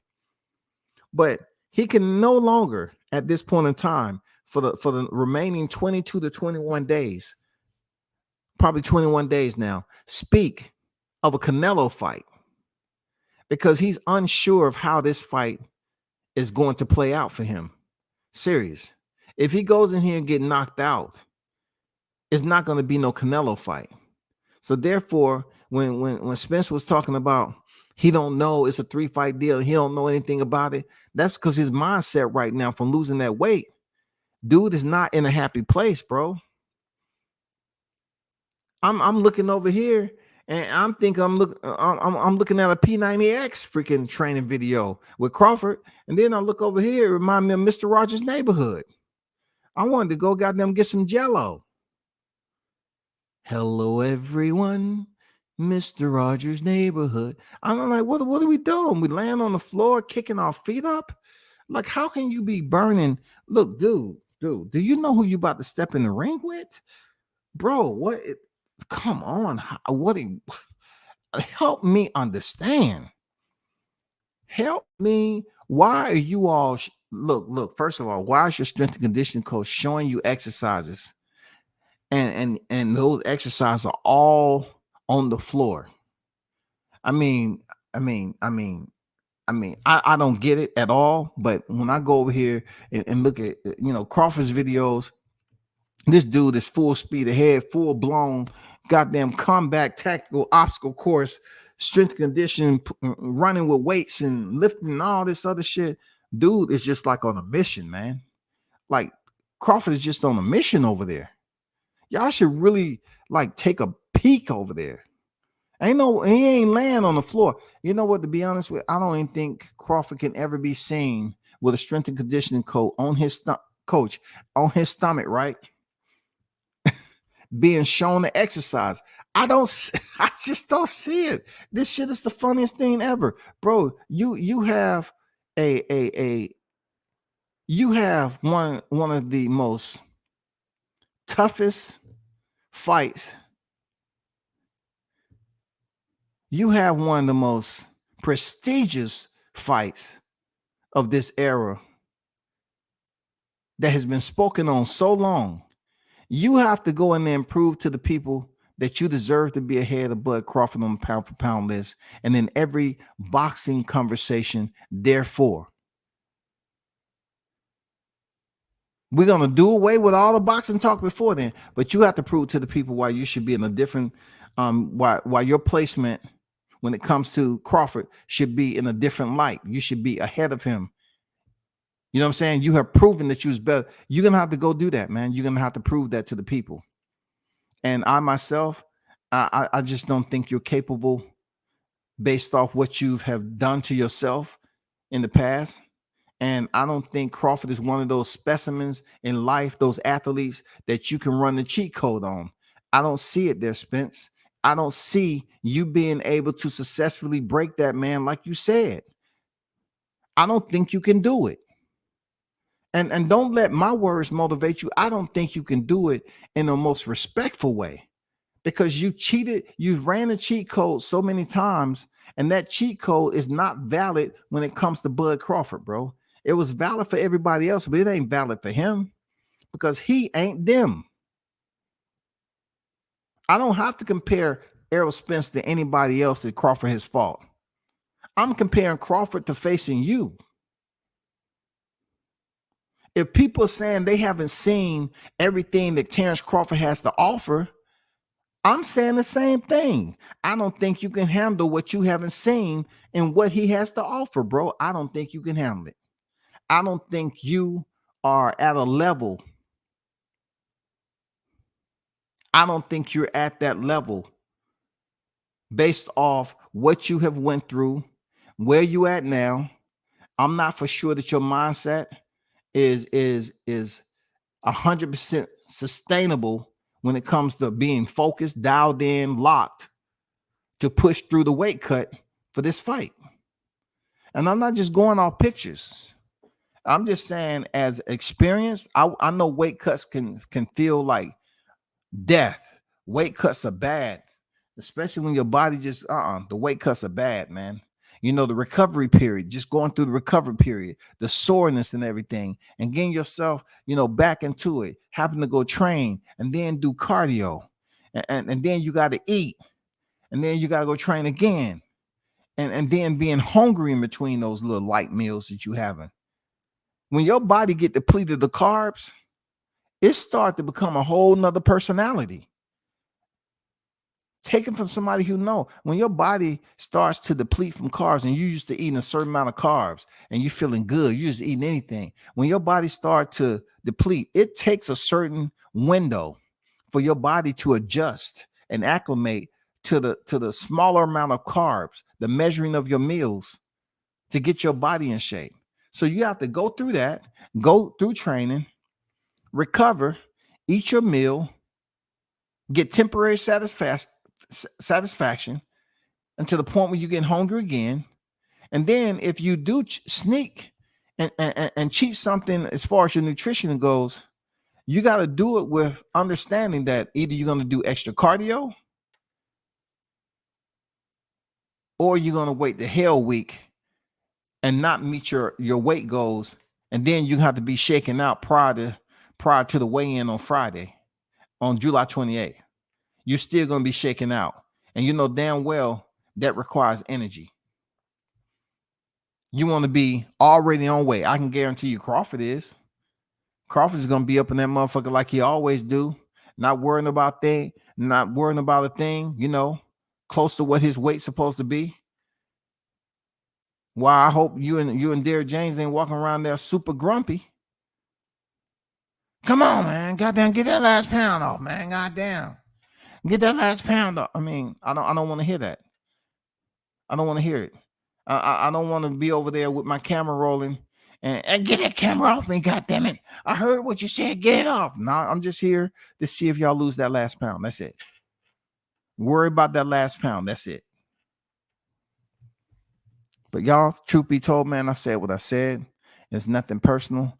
I'm just looking at it like, hey, Spence got to a point where he can no longer talk that talk about that Canelo fight because he need to focus on this weight cut and going in there beating the guy who was never on the easy route. I love it.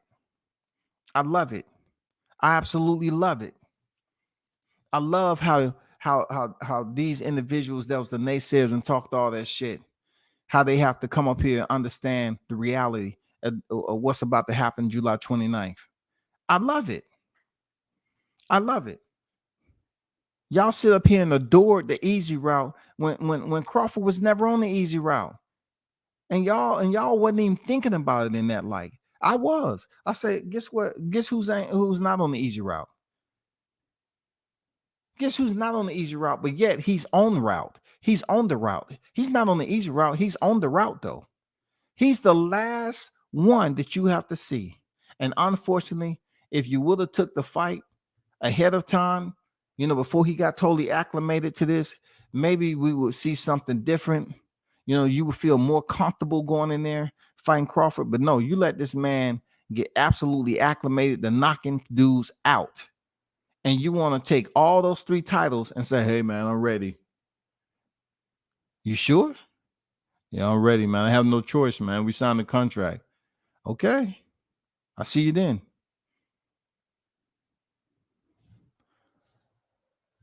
That's all I got on this, people. Don't believe the hype. Don't believe the hype, bro. He ain't facing no Canelo anytime soon. They got a rematch clause in there too. We got to see if he'll be able to enact the rematch clause. But all I'm saying is I don't see him going straight up 12 rounds. You know what I'm saying? And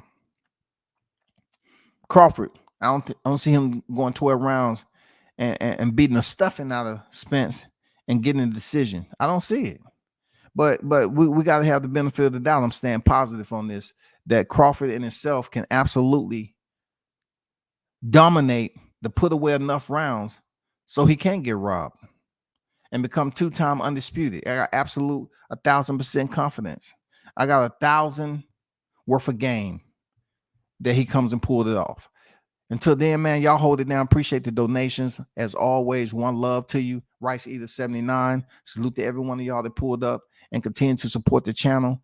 If y'all can do me a favor, pass the word, hit the sub. You know what I'm saying? Hit the sub button, subscribe to the channel. I'm out, y'all.